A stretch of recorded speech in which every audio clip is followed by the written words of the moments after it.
আসসালামু আলাইকুম রহমতুল্লাহ। আজকের ক্লাসটা হচ্ছে আমাদের কলকলা হরফ নিয়ে। আর আপনারা জানেন এই ক্লাসটি আমাদের আল কোরআন লার্নিং অনলাইনের হিউজ পরিমাণ বাচ্চা আছে তাদের জন্য এই রমজানের ক্লাসটা।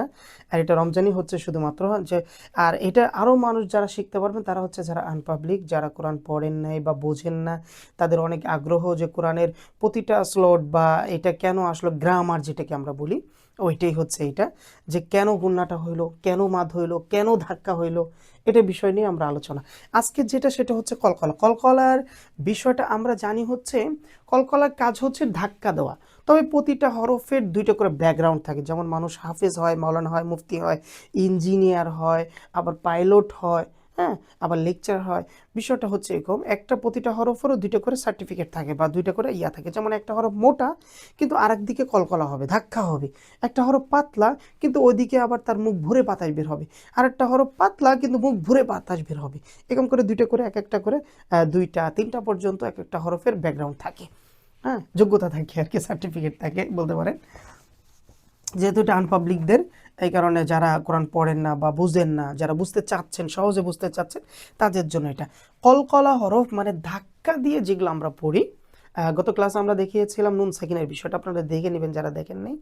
কলকলা হরফ যেটা, এই হরফগুলোই কোরআন শরীফের মধ্যে কোরআনের হরফ যেগুলো আছে, যেমন আমরা ক খ গ ঘ পড়ি, তারপরে ABCD পড়ি, কোরআনেও এগুলো হরফ আছে।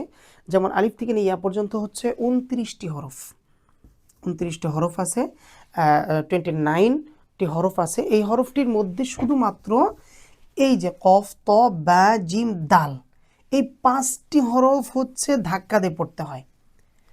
যেমন এই কেমন আছো, এই আপনি কোথায় যাচ্ছেন, এরকম ধাক্কা দিয়ে কি আক, আত, আবে, এজে, আদে, এইভাবে।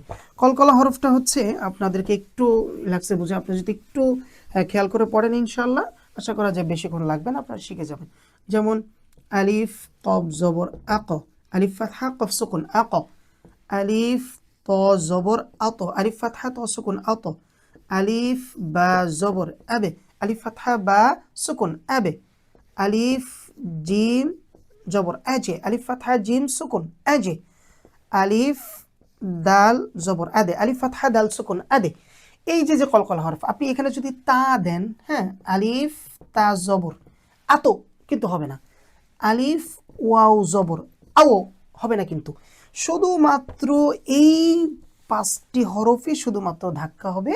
আক, আত, আবে, আজে, আদে, খেয়াল করতে হবে। এছাড়া কিন্তু কোনো হরফ হবে না। আপনি যদি এখানে র নেন, আলিফ র জবর আরো, নো, আর হবে, আপনি আরও বলতে পারবেন না। আপনি যদি এখানে যদি নেন আলিফ সা জবর, হ্যাঁ, আলিফ ফাতহা সা সুকুন যদি নেন, তাহলে এই সা সুকুন যদি নেন তাহলে হবে আতে, আতে, নো, আস হবে শুধুমাত্র। জাস্ট এই কারণে কোরআনের মধ্যে এই 5টি হরফই শুধুমাত্র আপনি ধাক্কা দিয়ে পড়তে পারবেন।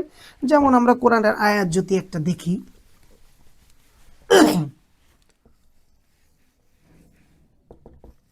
কুল হুয়াল্লাহু আহাদে, আহাদে, কুল হুয়াল্লাহু আহাদে।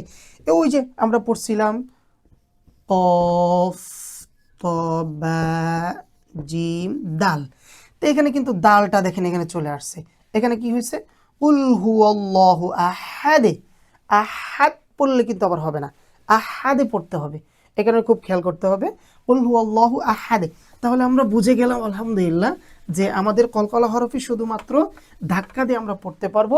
এরকম কয়টি হরফ আছে, 5টি হরফ আছে, কফ, ত, বা, জিম, দাল। এই 5টি হরফই শুধুমাত্র আপনারা পড়তে পারবেন।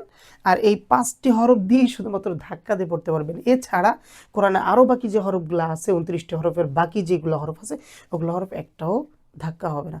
আশা করছি ভালো লাগবে ইনশাল্লাহ। ভিডিওটা শেয়ার করে দিবেন ইনশাল্লাহ, আর এটা বারবার দেখবেন। আপনার এটার মধ্যে যে একটা ইয়া ছিল ওটা ইনশাল্লাহ চলে যাবে। পরে ভিডিও দেখার জন্য অনুরোধ রইল। আসসালামু আলাইকুম রহমতুল্লাহ।